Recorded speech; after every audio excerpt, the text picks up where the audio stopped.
தேனடை போல பாலையிலே இன்றைக்கு கூடியிருக்கிறீர்கள். இங்கே எழுப்பக்கூடிய இந்த உரிமை முழக்கம் தமிழ்நாட்டினுடைய தென்கோடி முனையில் இன்றைக்கு நம்முடைய கவிஞர் கனிமொழி அவர்கள் எழுப்பக்கூடிய முழக்கம் டெல்லி ஆட்சி பீடத்திலே அமர்ந்து கொண்டிருக்கக்கூடியவர்களுடைய செவிப்பறையிலே மோதி தெரிக்கக்கூடிய அளவிற்கு நெல்லை சீமை இன்றைக்கு திரண்டு வந்து தன்னுடைய உரிமை முழக்கத்தை இன்றைக்கு ஏற்படுத்தி தந்திருக்கிறது.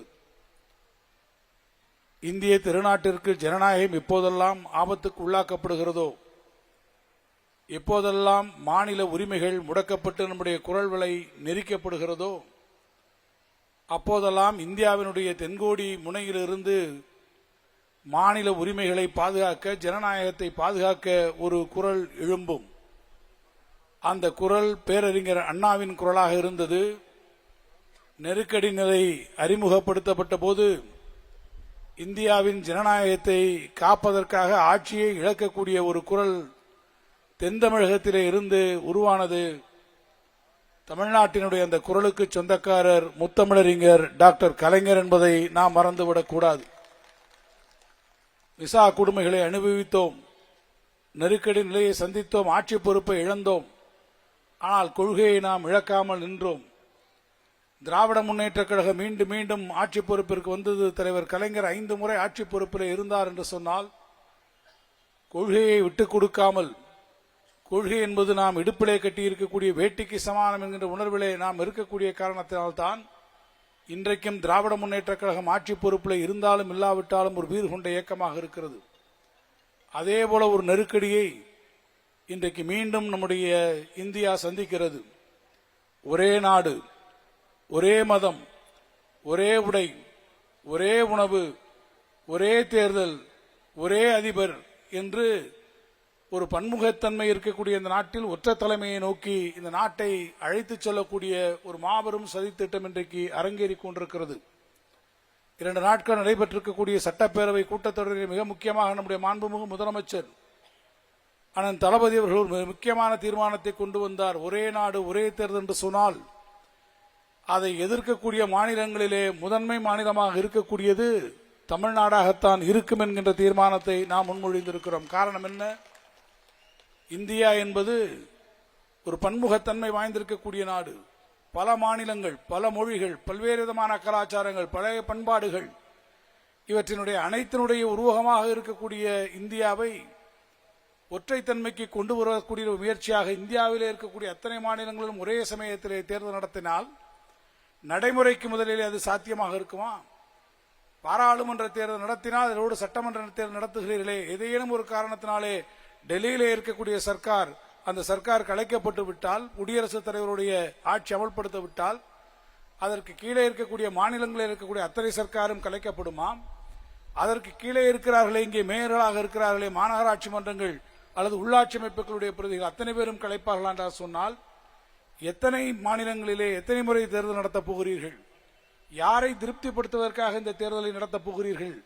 அல்லது எதை நோக்கி நீங்கள் செல்வதற்காக இந்த திட்டத்தை நீங்கள் கொண்டு வருகிறீர்கள் என்பதையெல்லாம் புரிந்து கொண்டிருக்கக்கூடிய காரணத்தினால்தான் இந்தியாவிலே வேறு எந்த மாநிலமும் இந்த தீர்மானத்தை கொண்டு வருவதற்கு முன்பாக சட்டப்பேரவையை கூட்டி இந்த தீர்மானத்தை கொண்டு வந்த ஒரே தலைவர் நம்முடைய முதலமைச்சர் தளபதி ஸ்டாலின் அவர்கள். காரணம் என்ன? இந்தியாவை மீட்க வேண்டும். ஏன் மீட்க வேண்டும்? நம்முடைய உரிமைகள் இன்றைக்கு பறிபோய் கொண்டிருக்கக்கூடியது. என்னென்ன உரிமைகள் பறிபோய் இருக்கிறது? நிதி உரிமைகளை நாம் இழந்திருக்கிறோம். ஜிஎஸ்டி வந்தது, நான் நிதியமைச்சர். இன்னும் ஓரிரு நாட்களிலே தமிழ்நாட்டினுடைய சட்டப்பேரவையில் நிதிநிலை அறிக்கையை நான் நம்முடைய மாண்புமிகு முதலமைச்சருடைய கட்டளைப்படி நான் அங்கே சமர்ப்பிக்க இருக்கிறேன். நிதியமைச்சராக நாம் இன்றைக்கு நிதியமைச்சராக நாம் பட்ஜெட் கொடுத்தால் அதற்கான நிதிநிலை எப்படி இருக்கிறது? வரி விதிக்கக்கூடிய அதிகாரம் நம்மிடத்தில் இருக்கிறதா? ஒரு காலத்தில் ஒரு பொருளுக்கு நாம் வரி விதிக்க முடியும். இந்த பொருளுக்கு இவ்வளவு ரூபாய் நாம் வரி விதிக்கிறோம் என்ற உரிமையை மாநிலங்கள் பெற்றிருந்தது. புண்ணியவாளன்கள் ஜிஎஸ்டி கொண்டு வந்தார்கள். இன்றைக்கு நம்மிடத்திலே இந்த உரிமை இல்லை. அந்த உரிமையை நாம் விட்டுக் கொடுத்திருப்பதன் மூலமாக நாம் இன்றைக்கு பெற்றிருக்கக்கூடிய இழப்பு என்பது எவ்வளவு பெரிய இழப்பு. அதற்கு இன்றைக்கு நமக்கு கொடுக்கக்கூடிய இழப்பீட்டை கூட கடந்த வருடத்தோடு 2022 ஜூன் மாதத்தோடு நிறுத்திவிட்ட காரணத்தால் இந்த ஒரே ஒரு அம்சத்திலே மட்டும் தமிழ்நாடு எவ்வளவு பெரிய நிதி இழப்பை சுமந்திருக்கிறது என்று சொன்னால் 20,000 கோடி ரூபாய் நாம் இன்றைக்கு நிதி இழப்பினை ஜிஎஸ்டியிலே இழந்திருக்கிறோம். அதன் மூலமாக நமக்கு இந்த ஒரே ஒரு விஷயத்திலே மட்டும் நாம் இழந்திருக்கிறோம். நான் அடுக்கிக் கொண்டே போகலாம், ஆனால் அதற்கு நேரம் இல்லை. நிதியிலே நாம் இழந்திருக்கிறோம். மாநிலத்தினுடைய மொழியை இழக்கிறோம். எங்கெல்லாம் தமிழ் இருக்கிறதோ அங்கெல்லாம் இந்தி வந்து இருக்கிறது. எங்கெல்லாம் நம்முடைய பிள்ளைகள் படிக்க போகிறார்களோ அங்கெல்லாம் நீட் தேர்வு வருகிறது. எங்கே நம்ம பிள்ளைகள் படிக்கக்கூடிய பாடப்புத்தகங்கள் இருக்கிறதோ அங்கே தேசிய கல்விக் கொள்கை வருகிறது என்று ஒவ்வொரு இடங்களிலும் நம்மை நெருக்கடிக்கு உள்ளாக்குகிற போது, இந்த நெருக்கடியிலிருந்து இந்த நாட்டு மக்களை மீட்டெழக்கூடிய ஒரே தலைவர், ஒரே உரிமை குரல் எழுப்பக்கூடிய தலைவர் நம்முடைய முதலமைச்சர் தளபதி மு.க. ஸ்டாலின் அவர்களாக இருக்கக்கூடிய காரணத்தால் இன்றைக்கு இந்த கூட்டம் நடைபெறுகிறது. ஏதோ கூடினோம் கலைந்தோம் என்பதற்காக அல்ல. இன்றைக்கு எழுப்பக்கூடிய இந்த முழக்கங்கள் நமக்கான தேவையை நாம் பெற்றுத்தர வேண்டிய முழக்கங்கள். நான் நெல்லையிலே இருந்து சொல்ல கடமைப்பட்டிருக்கிறேன். இந்த தொகுதியின் இந்த பகுதியினுடைய இந்த மாவட்டத்தினுடைய பொறுப்பு அமைச்சர். வரலாறு காணாத வெள்ளத்திலே நெல்லை மூழ்குகிறது, தூத்துக்குடி மூழ்கியது. பொருணை நதி, தாமிரபரணி நதி வரலாறு காணாத அளவிலே 1.5 லட்சம் கன அடி தண்ணீரை இந்த தாமிரபரணி தன்னுள்ளே சுமந்து கொண்டு வந்தது. வீடுகள் மூழ்கின, வாழ்வாதாரங்கள் அழிந்தன. எத்தனை பேர் நடுத்தரவில் வந்து அன்றைக்கு நின்றார்கள். ஓடோடி வந்து பார்த்த ஒரே தலைவர் நம்முடைய முதலமைச்சர், தானை தலைவர் அண்ணன் தளபதி அவர்கள். ஆனால் மத்தியிலே ஒரு சர்க்கார் இருக்கிறது, ஒன்றியத்திலே.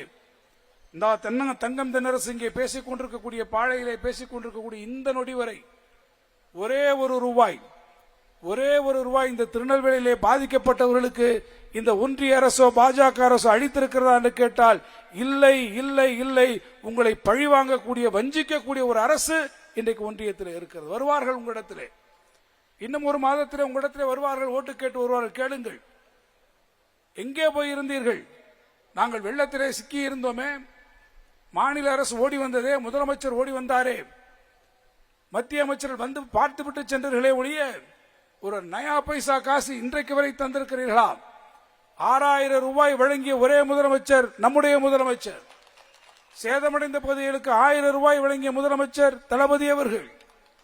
இடிந்த வீடுகளுக்கு 4 லட்சம் ரூபாய் கொடுத்திருக்கக்கூடிய முதலமைச்சர் நம்முடைய முதலமைச்சர். ஆனால் மத்திய தொகுப்பிலே இருந்து இன்றைக்கு வரை நயா பைசா வராமல் அப்படியே வஞ்சனை செய்வாரடி கிழியே, அவர் வாய்ச்சொல்லில் வீரரடி என்று சொன்னார்கள். அதை போல வாய்ச்சொல்லிலே மட்டும் வாயிலேயே இன்றைக்கு வடை சுட்டுக் கொண்டிருக்கிறார்கள். உங்களிடத்திலே வாக்குகள் கேட்டு வருவார்கள், மறந்து விடாமல் கேளுங்கள். திருநெல்வேலி மக்களே, பாளை பகுதி மக்களே, நாங்கள் பாதிக்கப்பட்டிருக்கிற போது உதவிய கரங்கள் யாருடைய கரங்கள்?